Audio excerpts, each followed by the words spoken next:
रामधारी गुप्ता उच्च गति अभ्यास खंड 1 प्रतिलेखन संख्या 7374 स्पीड 100 शब्द प्रति मिनट।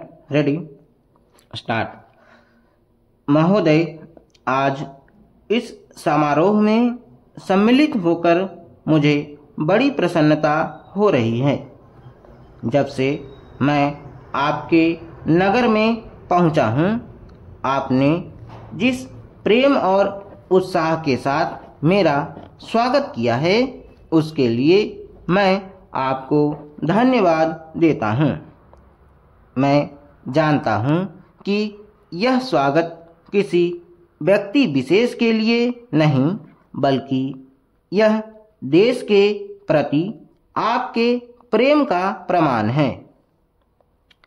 भारतवर्ष जब से स्वतंत्र हुआ है, उसके सामने बड़ी बड़ी कठिनाइयाँ रही हैं, परंतु ईश्वर की दया से हम एक एक कठिनाई को हल करते गए हैं और आज कहा जा सकता है कि अब हमें प्रगति के लिए प्रशस्त मार्ग मिल गया है। यदि हम चाहें और देश के लिए आपस में मिलजुल कर साहस तथा उत्साह के साथ काम करें, तो संसार में ऐसी कोई चीज़ नहीं जो इस देश के लिए दुर्लभ हो। इसलिए एक ऐसे दिन का मनाना जिस दिन देश की उन्नति के लिए एक बहुत बड़ा कदम उठाया गया था, स्वाभाविक ही है।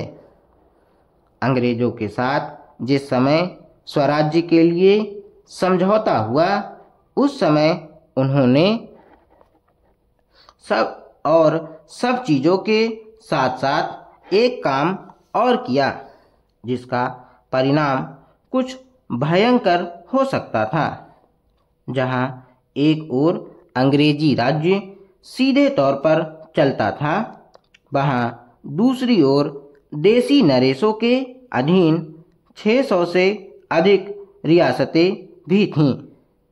ब्रिटिश सरकार ने जाते समय यह घोषणा कर दी कि ये सभी रियासतें अपने को उन सभी शर्तों और बंधनों से मुक्त समझें जो उन्होंने ब्रिटिश सरकार के साथ किए थे, और प्रत्येक का अधिकार है कि वह चाहे तो हिंदुस्तान के साथ अथवा पाकिस्तान के साथ मिल जाए या अपने को स्वतंत्र रखे।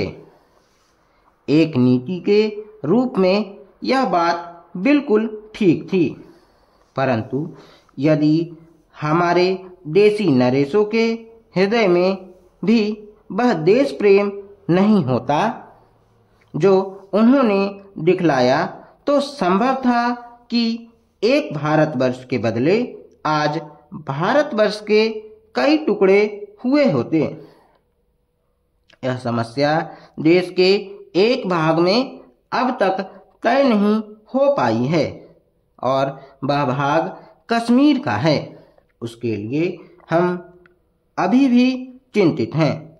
देसी नरेशों के देश प्रेम, उनकी दूरदर्शिता और समय को पहचान कर उसके अनुसार अपने को ढाल लेने की उनकी शक्ति के फलस्वरूप ही भारत के 2 टुकड़े हो जाने पर भी विशाल भारतवर्ष आज रह गया है। महोदय, वह उस भारतवर्ष से कहीं अधिक बड़ा है जो कभी किसी भी ऐतिहासिक काल में या उसके पहले किसी एक छत्र शासन के अधीन रहा हो। आप जानते हैं कि भारतवर्ष इतना बड़ा देश है, पर संसार के और बड़े बड़े देशों की सैनिक शक्ति के सामने उसकी शक्ति बहुत कम है। इंग्लैंड, अमेरिका और रूस की सैनिक शक्ति के सामने हमारी शक्ति बहुत कम है। ऐसी स्थिति में हमारे सामने प्रश्न यह है कि क्या हम किसी के सामने झुक जाएं, किसी के साथ मिल जाएं या अपने को तटस्थ और स्वतंत्र रखें। किसी के साथ मिल जाने का अर्थ यह हो सकता है कि हमें उसके प्रभाव या उसकी शक्ति का लाभ मिले, परंतु उसका परिणाम भयंकर हो सकता है। यदि उन पर कभी संकट आया तो हम पर भी आएगा। यदि हम अलग रहते हैं तो हम अपने पैरों पर खड़े होकर अपनी शक्ति से बहुत कुछ कर सकते हैं।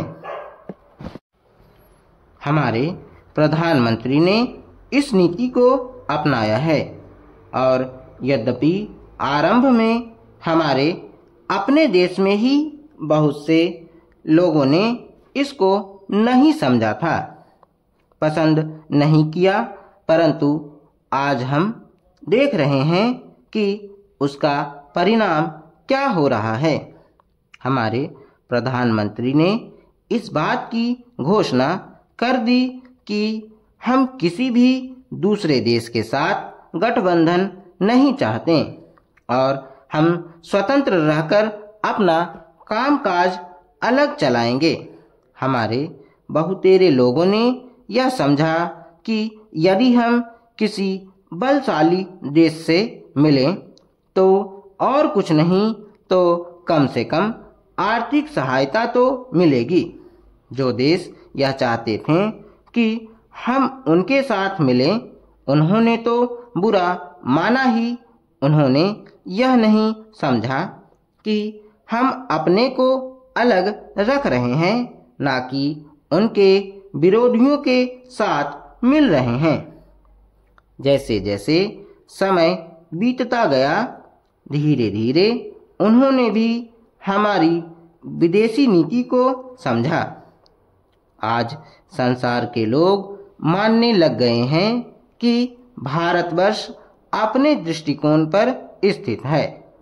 इतना ही नहीं बल्कि एक नए देश को, जिसे स्वतंत्र हुए अभी 55 वर्ष ही हुए हैं, जो स्थान मिल सकता है उससे कहीं ऊंचा स्थान हमको मिल गया है और हमारा उत्तरदायित्व भी बढ़ गया है। मैं मानता हूँ कि इसी प्रकार यदि हम महात्मा गांधी के दूसरे सिद्धांतों को भी अपनाएं और उसके अनुसार आचरण करें तो इसका संसार पर बहुत प्रभाव पड़ेगा।